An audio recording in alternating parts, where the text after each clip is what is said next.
भारत एक धार्मिक देश है और यहाँ पूंजीवादी व्यवस्था ही सूट कर रही है और लगातार फल फूल रही है। सुनिए, भारत में प्रजातांत्रिक व्यवस्था है जिसे लोकतांत्रिक व्यवस्था भी कहते हैं और यह सुनने में कहने में बहुत अच्छा लगता है। प्रजा और लोक को पूंजी कंट्रोल करते हुए हिंदुस्तान में लोकतांत्रिक व्यवस्था चला रही है और भारत एक प्रजातांत्रिक देश कहलाता है। पिछले 10 वर्षों से भारतीय जनता पार्टी की भारत में सरकार चलते हुए तीसरे कार्यकाल 15 वर्ष में प्रवेश कर चुकी है। भारतीय जनता पार्टी अमेरिका के तर्ज पर भारत में सरकार चला रही है।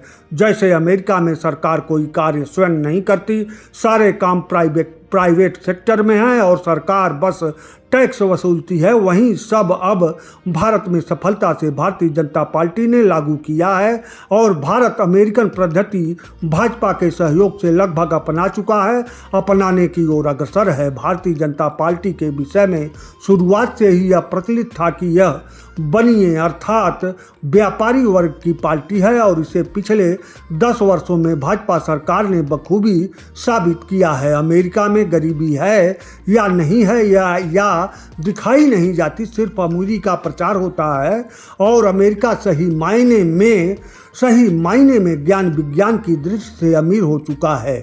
अमेरिका के हिसाब से 250 वर्ष पीछे चल रहे भारत को प्रधानमंत्री नरेंद्र मोदी उत्सव प्रेमी बनते हुए सिर्फ भारत की अमीरी का ढोल पीट रहे हैं और सारी योजनाएं सपने अमीरों के हिसाब से देखे जा रहे हैं, बनाए जा रहे हैं।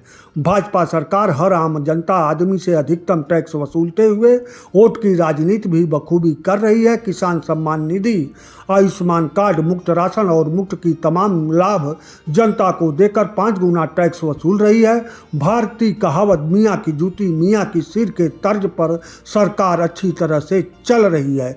विश्व बैंक का आंकड़ा है 50 साल में भारत के प्रति व्यक्ति की आय अमेरिका के प्रति व्यक्ति के आय के चौथाई भाग के बराबर आ सकती है, यानी 250 वर्ष पीछे अमेरिका से भारत अभी है। भारतीय जनता पार्टी का स्वघोषित नारा राष्ट्रवाद और हिंदुत्व है, जो पूंजीवादी व्यवस्था के लिए एक पर्दा के रूप में काम करता है।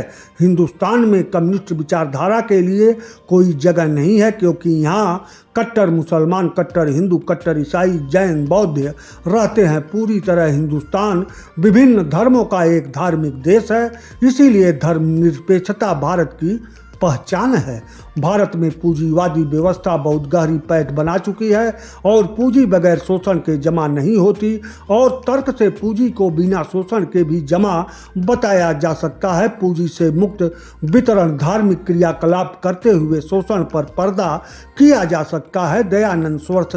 स्वामी दयानंद सरस्वती ने कहा है कि सुई के नोक से हाथी निकल सकता है, लेकिन कहीं अगर स्वर्ग है तो उसमें अमीर आदमी का प्रवेश नहीं हो सकता। इसमें तर्क यही था कि पूंजी बगैर शोषण के संभव ही नहीं है और पूंजीवादी व्यवस्था में इसका कोई मायने नहीं होता। फिलहाल भारत पूंजीवादी व्यवस्था को अपनाते हुए सफलता से आगे बढ़ रहा है।